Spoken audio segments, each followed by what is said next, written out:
Bueno, hermanos, hoy es la tercera parte de nuestro tema, el misterio de la imparcialidad de Dios.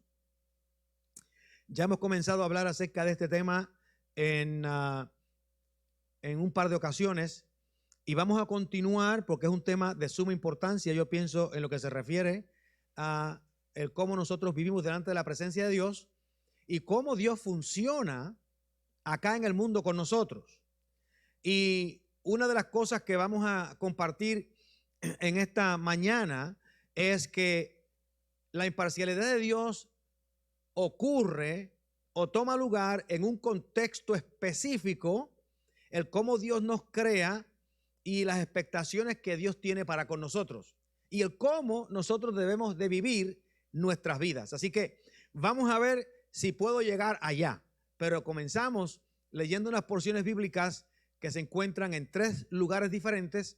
Se las voy a mencionar y las voy a leer y ustedes pueden después quizás seguir conmigo. Amén. La primera porción es un texto bien corto en el Salmo 69, verso 4, al final del verso 4.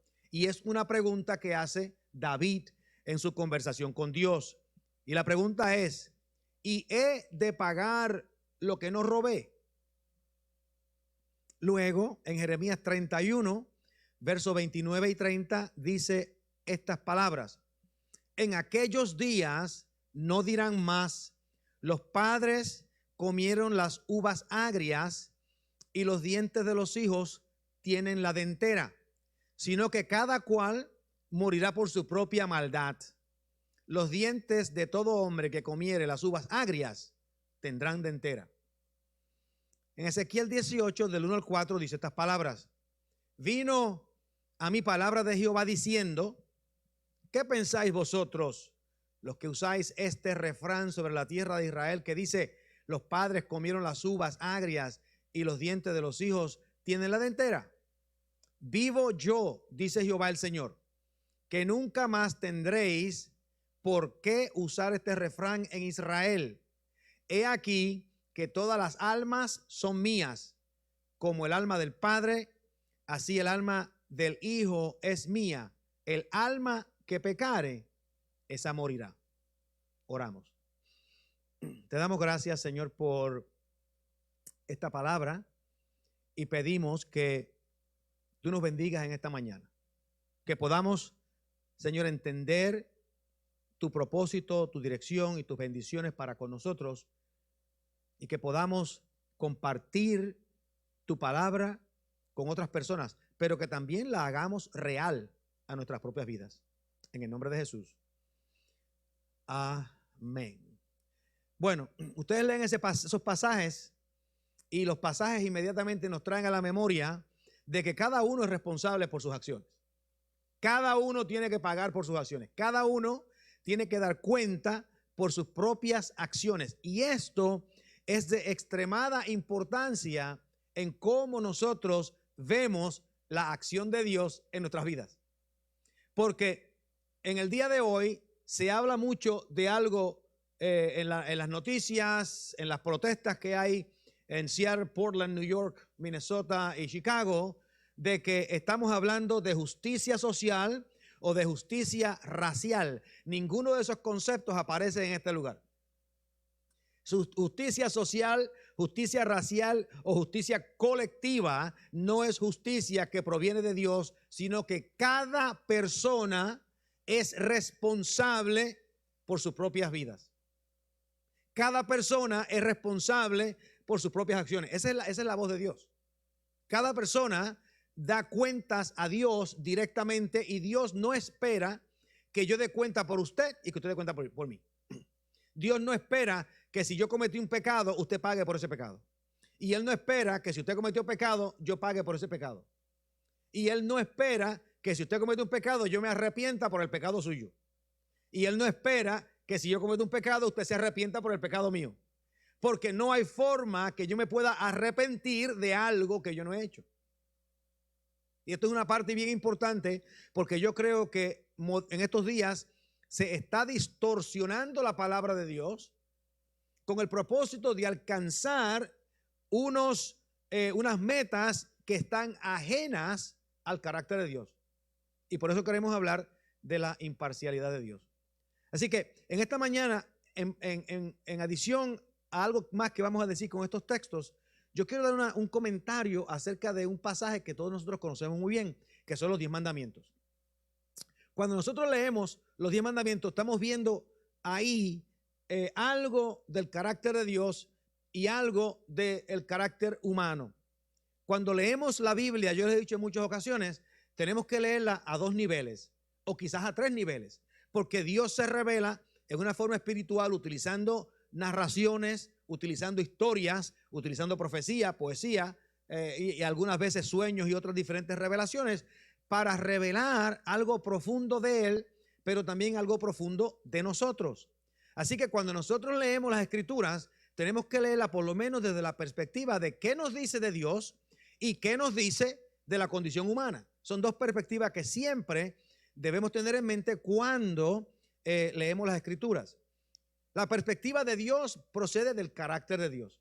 ¿Qué es lo que Dios espera? ¿Qué es lo que Dios demanda? ¿Cómo Dios se ve a sí mismo y se revela para que nosotros lo entendamos?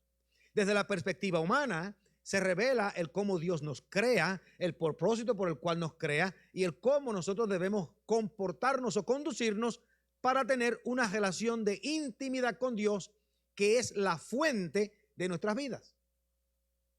Así que en la palabra de Dios no es legítimo describir las acciones de Dios aparte de su actividad imparcial, el cómo Dios trata con nosotros. No podemos ignorar el carácter imparcial de Dios en cómo trata con nosotros, porque cuando así lo hacemos, vamos a crear injusticias, que es lo que mucha gente hoy está reclamando, que desean. Y sin embargo desean justicia, pero al mismo tiempo están utilizando un medio contrario al carácter de Dios para alcanzar esa justicia. En ocasiones yo les he dicho que los 10 mandamientos representan el carácter de Dios en cómo nosotros debemos de interactuar como seres humanos. No matarás, no hurtarás, etcétera. El cómo debemos funcionar los seres humanos. Entonces Dios presenta su carácter, lo que Él espera de nosotros. También he mencionado que los 10 mandamientos representan la condición humana. Los 10 mandamientos codifican la condición humana, porque la razón por la cual se menciona en los 10 mandamientos no matarás es porque los seres humanos se estaban matando los unos a los otros. Y es una violación del carácter de Dios. Y entonces no hurtarás. Los seres humanos estaban robándose los unos a los otros. Pero hay algo adicional en esas 2 partes de los 10 mandamientos que quizás no las mencionamos a menudo, pero que yo se las voy a mencionar a ustedes hoy. Esto es un secreto que nadie en el mundo sabe, nada más que nosotros hoy y los que nos están escuchando en Facebook. Esto es un secreto que nadie sabe, porque por un lado tenemos la revelación del carácter de Dios. Dios quiere que nosotros los seres humanos interactuemos en una forma donde haya paz y respeto a la dignidad humana. Por otro lado, revela la condición humana donde nosotros tenemos la tendencia de hacernos daño, de herirnos, y esas 2 revelaciones, las 2 son verdades o son reales, pero tienen un contexto que establece el que se pueda hacer la revelación. Es como decir, hay un fundamento. Nosotros podemos ver las paredes de una casa, podemos ver las divisiones del centro de la casa, podemos ver el techo y el diseño de la casa, pero si nosotros ignoramos que esa casa tiene un fundamento, no podemos entender por qué la casa se mantiene en pie.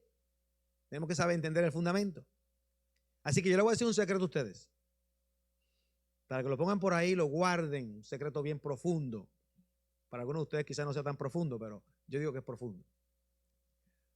Los 10 mandamientos que revelan el carácter de Dios y la condición humana. Estos 10 mandamientos están basados en el principio de que nosotros somos dueños de nuestras vidas y somos dueños del fruto de nuestro trabajo. Los 10 mandamientos están basados en el principio de que nosotros somos dueños de nuestras vidas y somos dueños del fruto de nuestro trabajo. cuando Dios nos creó a su imagen y semejanza, hay tres cosas que son implícitas en la revelación de Dios. No están específicamente dichas, pero que son implícitas en la revelación de Dios. Una de ellas es que el carácter de Dios, la ley de Dios, es el árbitro y el juez final de la conducta humana. Por eso es que cuando la Biblia revela un mandamiento de Dios, ese mandamiento es porque nosotros le debemos a Dios una respuesta por nuestra conducta. Así que cuando hablamos de que Dios nos crea a su imagen, es porque nosotros somos dependientes de Él en nuestra vida, en nuestra moralidad y en nuestra conciencia. Somos dependientes de Él. Así que el carácter de Dios revelado en mandamientos es el árbitro y juez final de nuestras decisiones y nuestra conducta. Por eso es que nosotros tenemos que darle cuenta a Dios. Si ustedes se acuerdan, el Señor Jesús dijo una parábola donde un hombre rico le dejó unos talentos a unos siervos. Le deja los talentos y se va. Los siervos van a trabajar. Al cabo de un tiempo, el hombre regresa a pedirle cuenta a los siervos acerca de lo que habían hecho con sus talentos. 2 trabajaron y multiplicaron. 1 era vago, lo entierra, no hace nada y entrega el talento de regreso. El Señor no quiere que nosotros vivamos en este mundo, esta vida, sin producir algo que duplique quienes somos.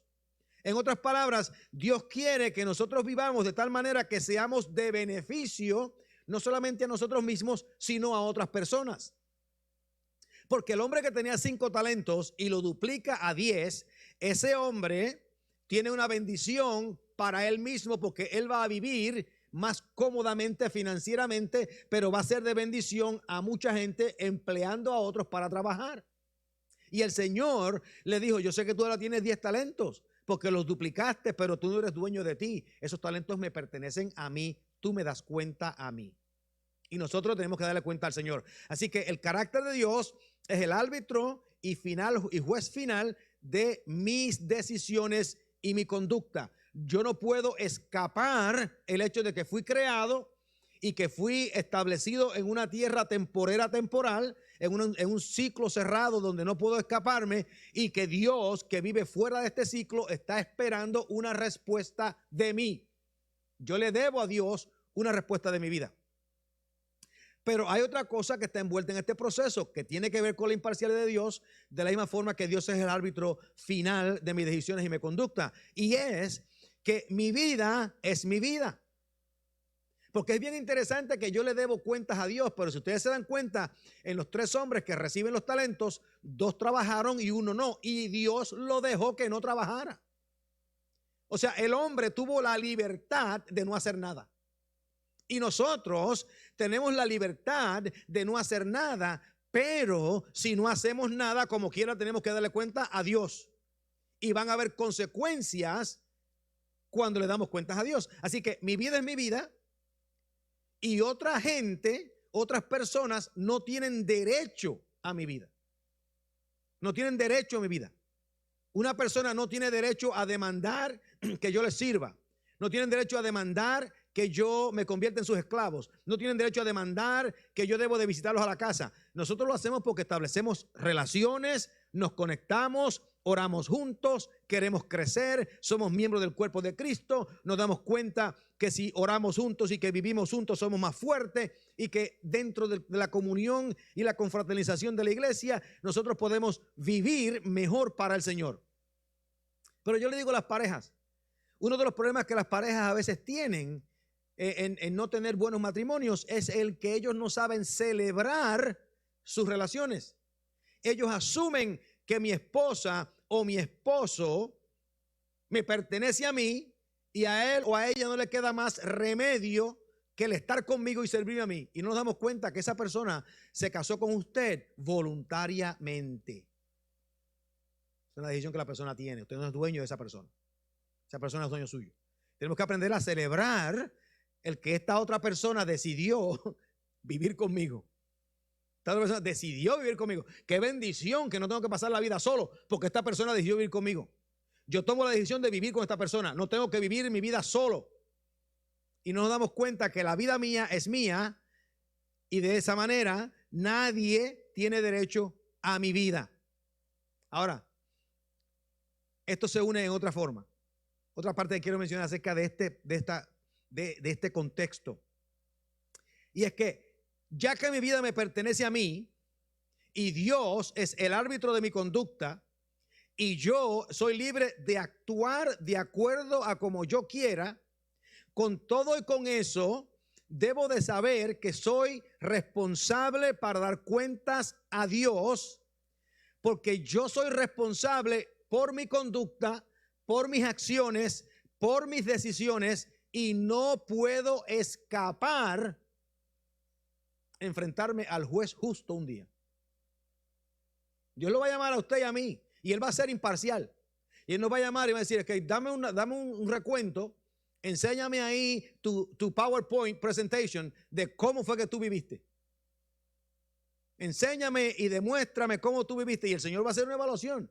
Los que vivimos por fe y aceptamos a Cristo por fe, tenemos vida eterna. Pero hermanos, tenemos vida eterna, pero vamos a ir al cielo y el Señor va a decir, yo te voy ahora a evaluar, a ver qué clase de galardones tú vas a recibir. Tú fuiste vago y no hiciste nada. No trabajaste nada. Tú me debes a mí. Tienes que darme cuenta a mí.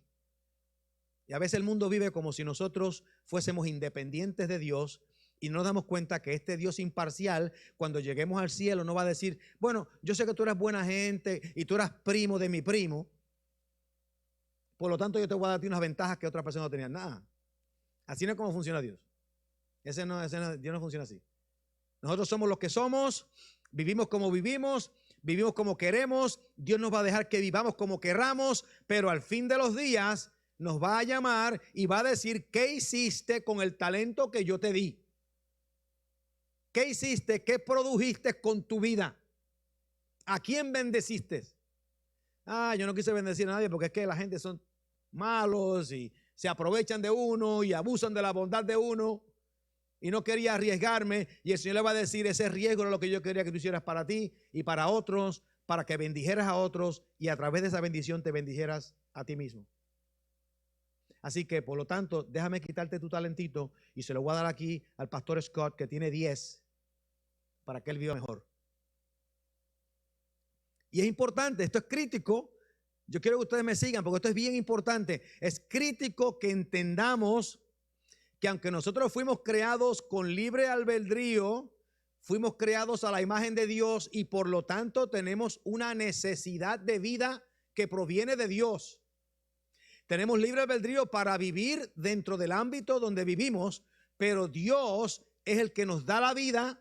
Esta vida pertenece a Dios y esta vida debe de regresar a Dios, y cuando regrese a Dios tenemos que dar cuenta de cómo decidimos vivir con nuestro libre albedrío.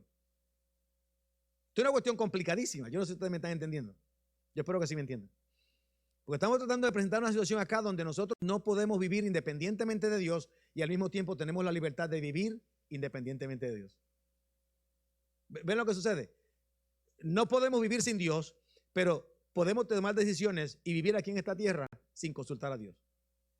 Por eso es que yo digo que los 10 mandamientos están basados en este fundamento. En el fundamento donde mi vida es mi vida, me pertenece a mí y yo soy dueño de mi vida, pero tengo que darle cuentas a Dios por la vida que yo vivo. Déjenme darle cómo esto funciona en los 10 mandamientos. Algunas personas piensan que los 10 mandamientos es como nosotros debemos diseñar cómo vivimos.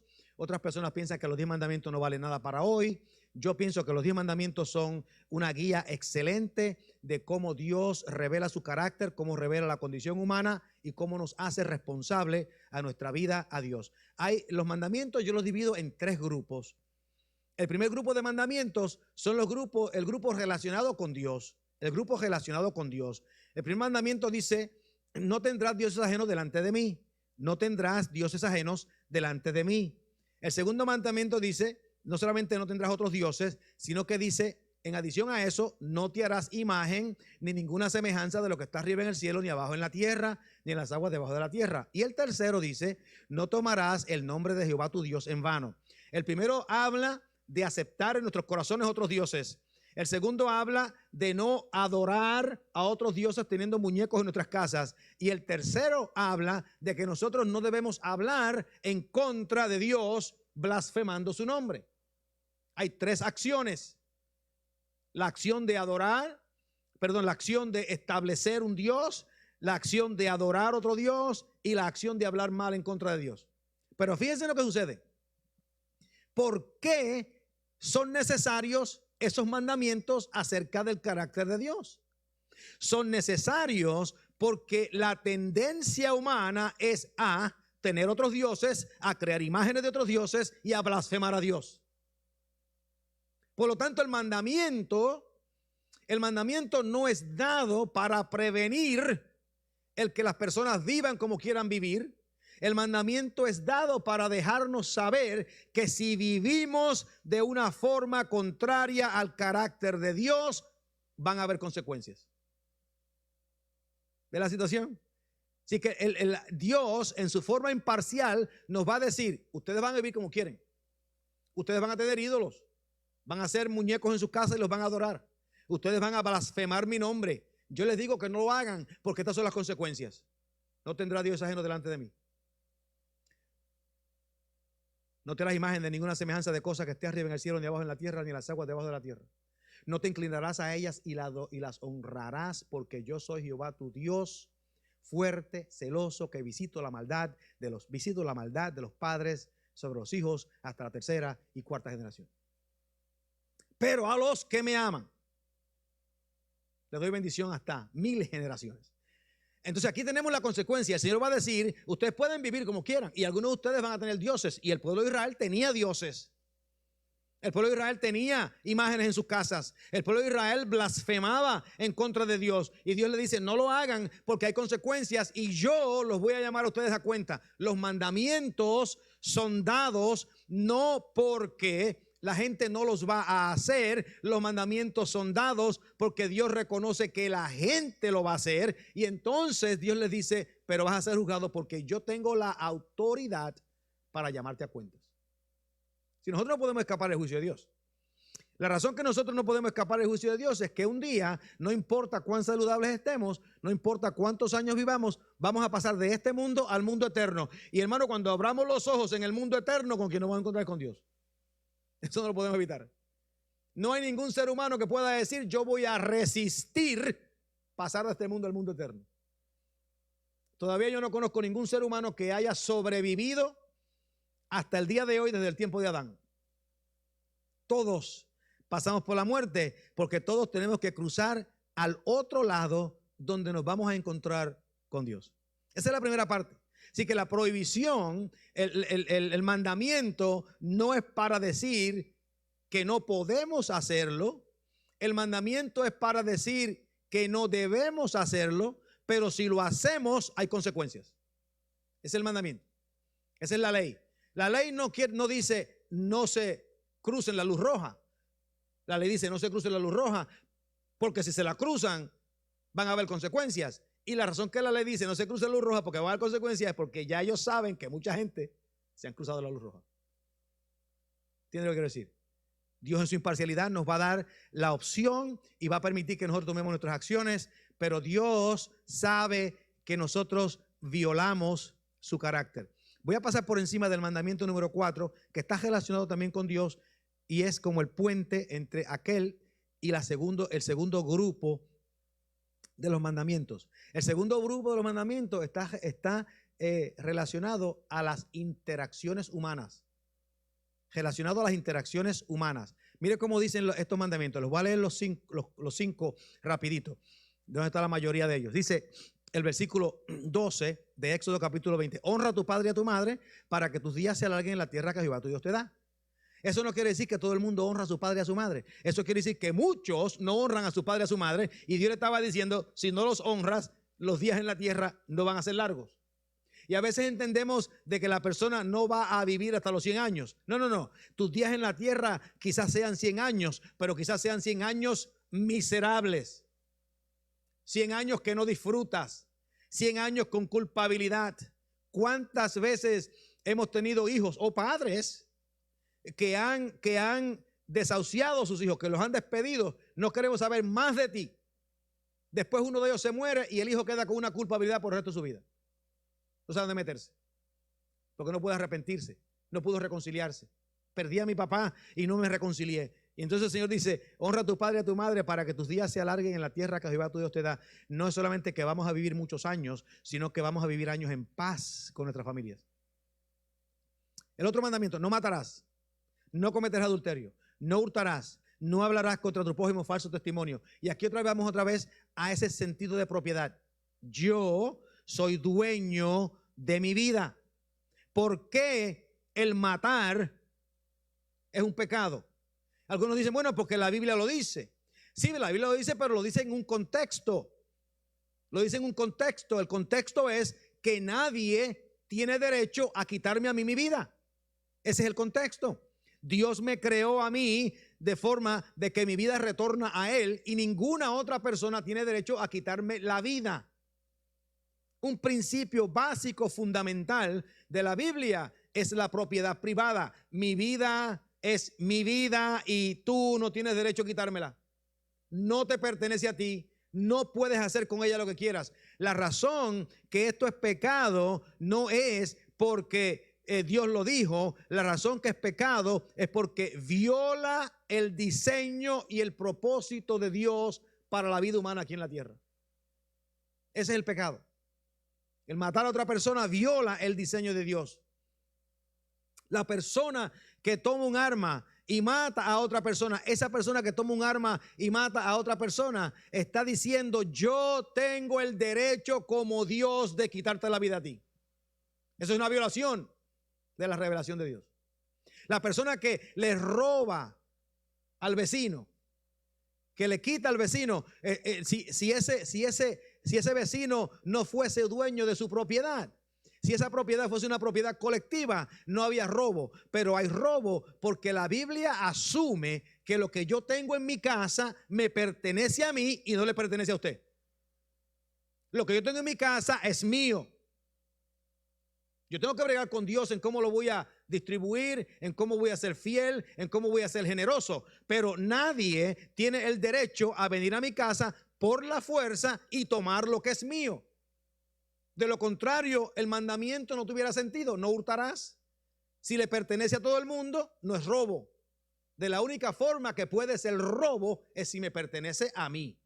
Y usted no tiene derecho a él. O sea, el contexto a veces lo ignoramos. Bueno, no hurtarás porque Dios no quiere que hurtes. Dios no quiere que hurtes, pero hay una razón para ello. Es que hay una violación a la privacidad, hay una violación a la propiedad privada de la persona. Hay una violación a quien yo soy como individuo. El ultraje de una mujer es pecado, es un crimen. ¿Pero por qué es pecado? Porque viola la propiedad privada de esa mujer. Rompe el pacto que Dios establece con ella. La vida es de ella. Si ella se quiere casar con un hombre atractivo, puede. Y si quiere casarse con un hombre feo, puede. Y si quiere casarse con un hombre de pesadito, puede. Y si quiere casarse con un flaco, puede. Pero ninguno, ni el gordo, ni el flaco, ni el feo, ni el bonito, tiene derecho a quitarle a ella su vida, a quitarle a ella su dignidad. Porque esa dignidad y esa vida le pertenece a ella. Esa es la vida de la revelación de Dios. Y a veces yo oigo tantas cosas en el mundo de cómo la gente interpreta las escrituras y yo me alarmo a veces y pienso: ¿cómo es posible que después de 2000 años todavía estas cosas fundamentales no las entendamos? No las sepamos. ¿Cómo es posible? Tantos libros que se han escrito, tantas teologías que se han escrito, tantas cosas que se han dicho y no las entendemos. Y estamos ahora en los Estados Unidos en el año 2020 peleando por conceptos fundamentales, básicos de la revelación de Dios. Y no sabemos para dónde vamos. No sabemos para dónde vamos. no hablarás contra tu prójimo falso testimonio. Otra vez, una violación del diseño y el carácter de Dios. El hablar falso testimonio, el levantar calumnia, el ir a un juicio y hablar en contra de esa persona con el solo propósito de hacerle daño, en contra del carácter de Dios, en contra del diseño de Dios. Así que esa parte del mandamiento acerca de la interacción humana. Usted respeta mi personalidad, usted respeta mi propiedad, usted respeta quién yo soy, usted respeta mi dignidad, usted respeta todo lo que es inherente que Dios me ha dado y podemos vivir en paz. Usted no respeta mi dignidad, usted no respeta mi persona, usted no respeta mi propiedad y entonces no vamos a tener paz. Y la Biblia lo prohíbe, no porque la gente no lo estaban haciendo, la Biblia lo prohíbe porque Dios estaba diciendo, si lo haces hay consecuencias. Si le robas al vecino hay consecuencias. Si cometes adulterio con la esposa del vecino o con el esposo del vecino o el vecino contigo, hay consecuencias. No es que la gente no lo haga, lo están haciendo hasta el día de hoy. Porque la ley no les impide que lo hagan. La ley lo que les dice es, hay una advertencia de que tenemos que dar cuentas a Dios. Ese es el propósito de la ley. Ese es el contexto de la ley. Esa es la imparcialidad de Dios. Y Él nunca da al culpable por inocente. No es parte de las Escrituras. El tercer grupo es solamente de un texto. El primero en relación a quién Dios es y cómo nosotros debemos relacionar con Él. El segundo grupo en lo que nosotros debemos entender en las interacciones humanas y las posibles consecuencias. Y el tercer grupo, que es solamente un versículo, que es el 10º mandamiento, se refiere a cómo nosotros debemos controlar nuestros impulsos internos en relación a Dios y a otras personas. Mire cómo dice el texto. No codiciarás, tenemos que controlar nuestros impulsos, no codiciarás la casa de tu prójimo, no codiciarás la mujer de tu prójimo, ni su siervo, ni su criada, ni su buey, ni su asno, ni cosa alguna de tu prójimo. Hermanos, fíjense que la casa le pertenece al prójimo, es de él, esa es propiedad privada. La mujer le pertenece al prójimo, es de él, es propiedad privada. Su siervo y su criada le pertenecen al prójimo, son de él, son propiedad privada. El buey le pertenece al prójimo, son de él, son propiedad privada. El asno le pertenece al prójimo, son de él, son propiedad privada. Y dice, y ninguna otra cosa que sea de él, porque son de él. Yo no tengo la obligación de darle mi carro a nadie. Ese es mi carro. Si yo quiero dárselo, puedo dárselo. Pero yo tengo que tomar esa decisión yo. Tengo que tener una convicción de por qué lo voy a hacer. Y esa situación es extremadamente importante, que yo creo que nosotros como seres humanos a veces nos olvidamos porque pensamos colectivamente donde cualquiera puede tener derecho a cualquier cosa. El otro día oí la noticia. El grupo de Black Lives Matter ha ido a algunas casas, a algunos hogares, diciéndole a la gente, tienen que irse de sus casas porque esas casas nos pertenecen a nosotros. No. Eso no es cómo funciona esta cosa. No de acuerdo a las Escrituras. No de acuerdo a las Escrituras. Eso es una violación. Esa demanda es una violación al propósito y diseño que Dios tiene para que haya paz entre nosotros. Hermano, si usted va a mi casa armada o armado hasta los dientes a robarse algo de mi casa, usted y yo no vamos a tener paz. Usted y yo no podemos vivir en paz. No podemos tener paz. Vamos a tener problemas. Porque eso que está en mi casa, yo lo trabajé. Yo sudé. Yo luché para obtenerlo. Y usted no puede llegar a la casa y decir, eso que tú tienes me pertenece a mí, porque yo tengo un revólver. Vamos a tener problemas. Y a veces nosotros no nos damos cuenta el por qué eso es un problema, y es un problema porque es una violación del propósito y diseño que Dios tiene para que nosotros vivamos en paz con nosotros mismos y con otras personas. Sí, ¿por qué? ¿Por qué el asesinato es pecado?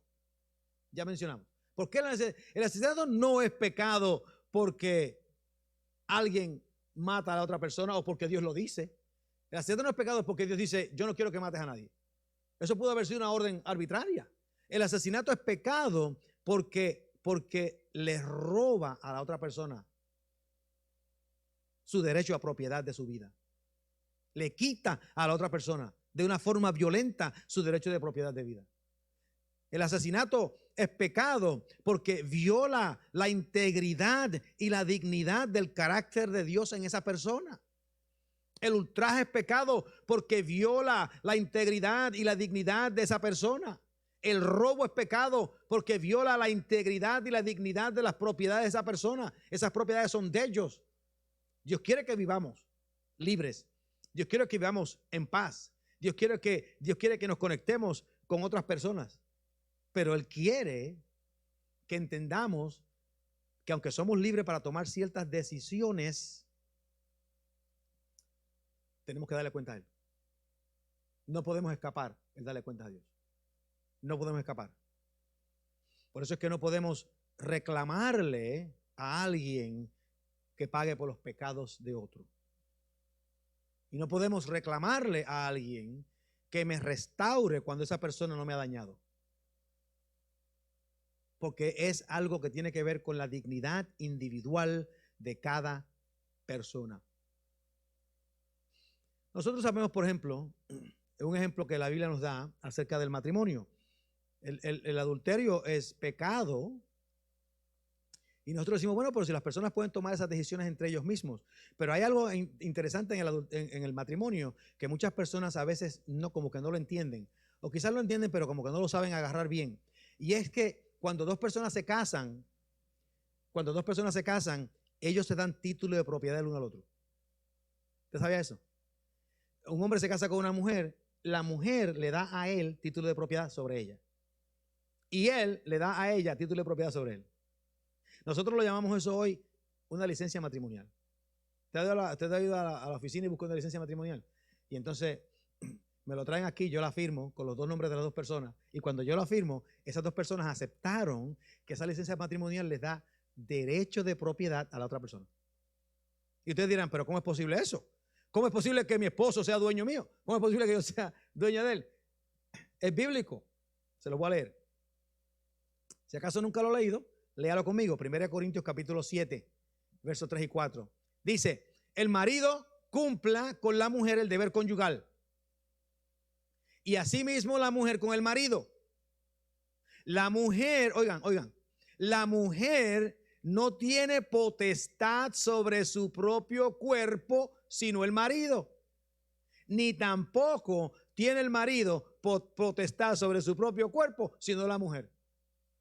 Y en la relación matrimonial hay un derecho a propiedad. Por eso es que el adulterio va en contra de Dios, porque viola el diseño y el propósito de Dios para el matrimonio. Por eso es que la Biblia no aprueba las relaciones sexuales fuera del matrimonio. Por eso es que la Biblia no aprueba grupales o grupos teniendo, como se llaman, poliamory en el día de hoy. Porque hay un derecho de propiedad que se tiene con la persona, que le pertenece a uno. Fundamental para nosotros entender el propósito de Dios en cómo nosotros funcionamos. Déjeme decir una cosa más y terminamos hoy. No vamos a llegar a los textos, pero quiero decir algo más que es bien importante, que tiene que ver con ese fundamento de derecho a propiedad, de que nosotros somos dueños de nosotros, pero somos dueños de nosotros como administradores que damos cuenta a Dios. Y lo que le quiero decir es esto, y voy a mencionar un par de cosas aquí. Dios, o el atributo de la imparcialidad de Dios, regula todas las actividades de Dios con la humanidad. El atributo de la imparcialidad de Dios regula todas las actividades de Dios con la humanidad. Por eso es que Dios se revela y nos da su carácter. Por eso es que Él nos da mandamientos, para que nosotros entendamos que somos libres para actuar como querramos, pero que le debemos a Él cuentas. Que le debemos a Él cuentas.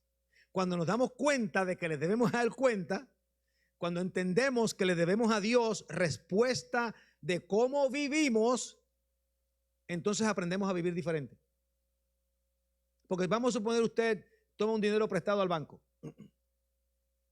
Usted va a tomar el dinero, tomaron $10,000 prestados al banco. O tomó un préstamo para comprarse un vehículo nuevo. Allá se compró un vehículo nuevo. ¿Y de quién es ese carro? Ese carro es mío. ese vehículo es mío. Y le debe todavía al banco $24,000. El vehículo es tuyo, tú lo puedes manejar mientras hagas los pagareces. El día que dejes de hacer los pagareces, vamos a averiguar de quién es el vehículo. Le mandan a la policía, le mandan a alguien a cobrar, le quitan el vehículo, lo dejan a la pie en la calle. Porque el vehículo, hasta que tú no lo pagues, no es tuyo. Hasta que no lo pagues, no es tuyo. Y si quieres probar verdaderamente si es tuyo o no, deja de hacer los pagareces. A ver si es verdad. Pero una vez está pago, es mío. Yo lo pagué. Y nadie tiene derecho a ese vehículo. Porque ese vehículo es mío. Yo lo pagué. Y Dios nos prestó a nosotros su vida. Es un préstamo. Y nosotros tenemos que hacerle pagareces como vivimos. Y algunos de ustedes, no aquí ustedes porque ustedes son buena gente, pero algunas de las personas están agarrando fiado de Dios, agarrando prestado de Dios, no están pagando, están viviendo como si el carro fuera de ellos. Y un día el banco los va a llamar a cuentas y no van a saber cómo responderle a Dios, porque Dios, en su actitud imparcial y con su imparcialidad, Él va a regular todas las actividades de Él con la humanidad. Y una de esas actividades es que Dios va a demandar que paguemos lo que debemos. No que pagarlo. Lo va a demandar. Y decimos, no, pero es que la gracia de Cristo vino y me salvó y demás. Sí, la gracia de Cristo vino, me salvó, me liberó, me hizo un montón de cosas. Pero hermano, algo bien importante. La gracia de Cristo me salvó y me liberó, pero no fue que me salvó y me liberó para continuar haciendo lo malo, sino que me salvó y me dio libertad para que fuera libre para hacer lo bueno, que es el diseño de Dios para nosotros. Si el diseño de Dios para nosotros no fue que hiciéramos lo malo. El diseño de Dios para nosotros es que hiciéramos lo bueno. Hacemos lo malo porque somos esclavos del pecado. Hacemos lo malo porque estamos sometidos al diablo y al mundo. Pero cuando Cristo viene, nos libera, no para que sigamos pecando, nos libera para que podamos ahora hacer lo bueno. Pablo pregunta, ¿perseveraremos en pecado para que la gracia crezca? En ninguna manera. Porque si hemos muerto al pecado, ¿cómo viviremos aún en él? Fuimos liberados para hacer la verdad de Dios, la voluntad de Dios. Muy diferente el mundo. Muy diferente a cómo a veces nosotros vemos esta situación. Así que el atributo imparcial de Dios regula todas las actividades de Dios con la humanidad. Déjeme decirle tres cositas y terminamos hoy. Número uno, fuimos creados a la imagen de Dios. Fuimos creados a la imagen de Dios. Eso lo sabe todo el mundo. Un texto que todo el mundo entiende, que todo el mundo lee. Cada persona que vive en este mundo fue creado a la imagen de Dios. Nosotros todos tenemos la misma dignidad, tenemos la misma igualdad, tenemos la misma integridad dentro de nuestra relación con Dios. Nadie ni es mejor, ni es peor, ni es superior, ni es inferior a nadie, porque todos los seres humanos que tenemos el Espíritu de Dios y que tenemos conciencia de Dios, somos creados a la imagen de Dios. Nadie puede reclamar estado superior. Nadie puede reclamar estado inferior. Somos creados a la imagen de Dios, ya seamos de la raza, del color, de la cultura o del país que vengamos. No tiene que ver. Porque Dios es imparcial. De la única forma que Dios puede ser imparcial es si nos hace a todos con el mismo intrínseco valor como humanos. Cuando Adán y Eva pecaron,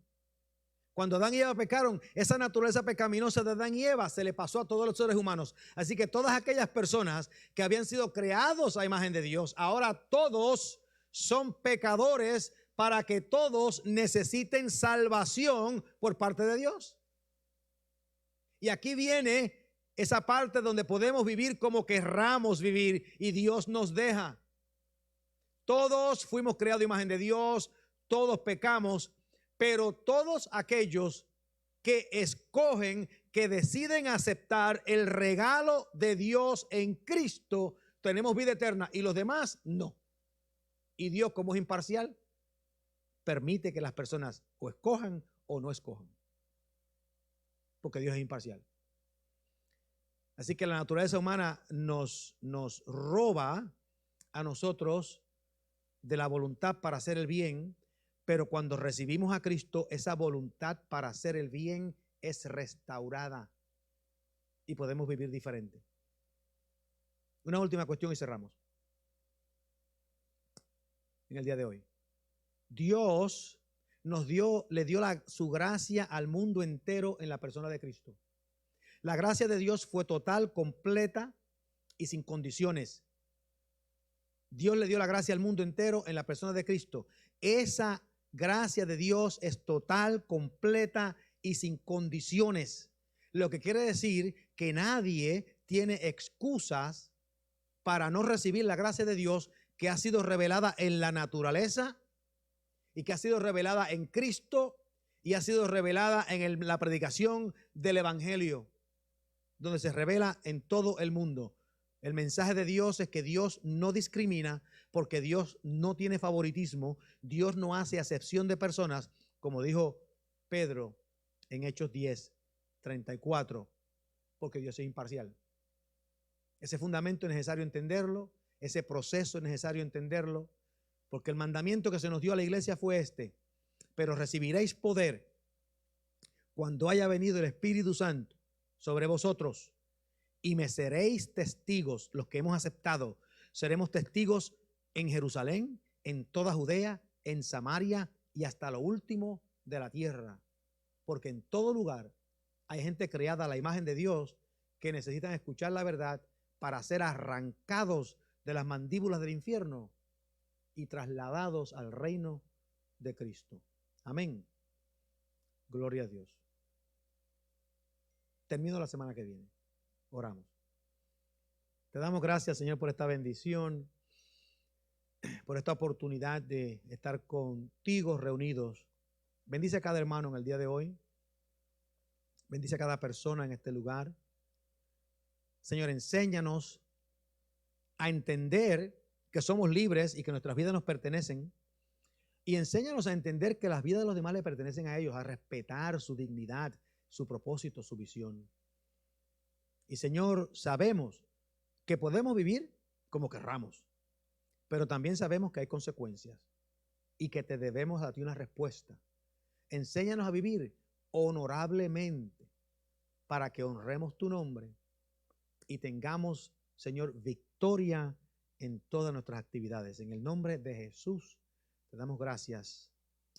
Amén. Amén.